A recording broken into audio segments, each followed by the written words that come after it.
بسم اللہ الرحمن الرحیم۔ السلام علیکم محترم ناظرین، قصص الاسلام 0.2 میں خوش آمدید۔ آج کی ویڈیو ہے ہماری حجر اسود کے بارے میں۔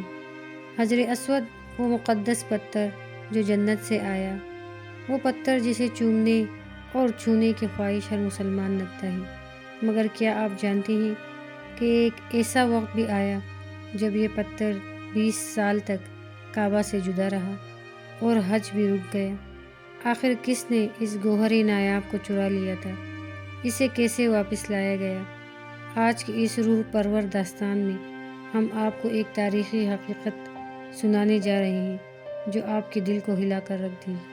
حجر اسود وہ پتھر ہے جو جنت سے زمین پر آیا اور حضرت ابراہیم علیہ السلام اور حضرت اسماعیل علیہ السلام نے اسے کعبہ کی تعمیر کے وقت ایک خاص مقام پر نصب کیا۔ یہی وہ پتھر ہے جسے چھونے اور چومنے کی تاکید رسول اللہ صلی اللہ علیہ وآلہ وسلم نے فرمائی۔ ایک حدیث میں آتا ہے، حجر اسود جنت کا پتھر ہے جو پہلے دودھ سے بھی زیادہ سفید تھا، مگر انسانوں کے گناہوں نے اسے سیاہ کر دیا۔ ترمذی شریف۔ 317 ہجری میں بحرین کے حاکم ابو طاہر سلیمان نے مکہ مکرمہ پر ایک جنگ کے دوران قبضہ کر لیا اور حجر اسود کو بیت اللہ سے جدا کر کے مال غنیمت کے طور پر بحرین لے گیا۔ خوف و ہراس اتنا تھا کہ 317 ہجری کو حج بیت اللہ نہ ہو سکا۔ کوئی بھی مسلمان سخت پابندی کے باعث عرفات نہ جا سکا۔ یہ اسلام میں پہلا واقعہ تھا کہ حج بیت اللہ موقوف ہو گیا۔ اس وقت مکہ اور کعبہ پر ایک بڑا فتنہ کھڑا ہو چکا تھا۔ قرامطہ نامی ایک گروہ جو اسماعیلی شیعہ کے فرقے سے تعلق رکھتا تھا، حج اور اسلامی عقائد کا مخالف تھا۔ ان کا سربراہ ابو طاہر القرمطی تھا، جس کا ارادہ مکہ کو تباہ کرنا تھا۔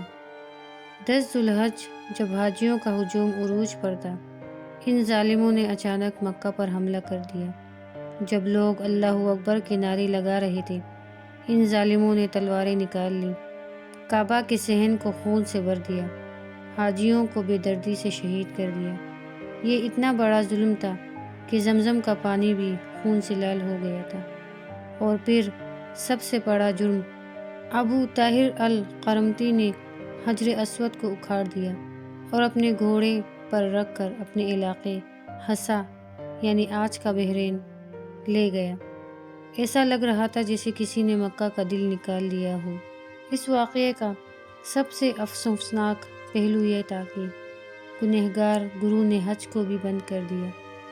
جی ہاں، 20 سال تک حج نہیں ہو سکا۔ مسلمان تڑپتے رہے مگر حجر اسود واپس نہ آیا۔ ابو طاہر القرمطی نے حج کا مذاق اڑاتے ہوئے کہا، اگر حج اللہ کا حکم ہوتا تو وہ ہمیں روکنے سے نہ روک سکتا۔ نعوذ باللہ۔ ظلم کی انتہا دیکھیں، یہ لوگ حجر اسود کو اپنی ایک مسجد کی دیوار میں لگا کر مذاق اڑاتے رہے اور کہتے، دیکھو تمہارا اللہ اپنے پتھر کو بھی نہیں بچا سکا۔ یہ وہ فتنہ تھا جو اسلامی تاریخ کے سب سے المناک واقعات میں لکھا گیا۔ لیکن محترم ناظرین، اللہ کی قدرت کو کون روک سکتا ہے؟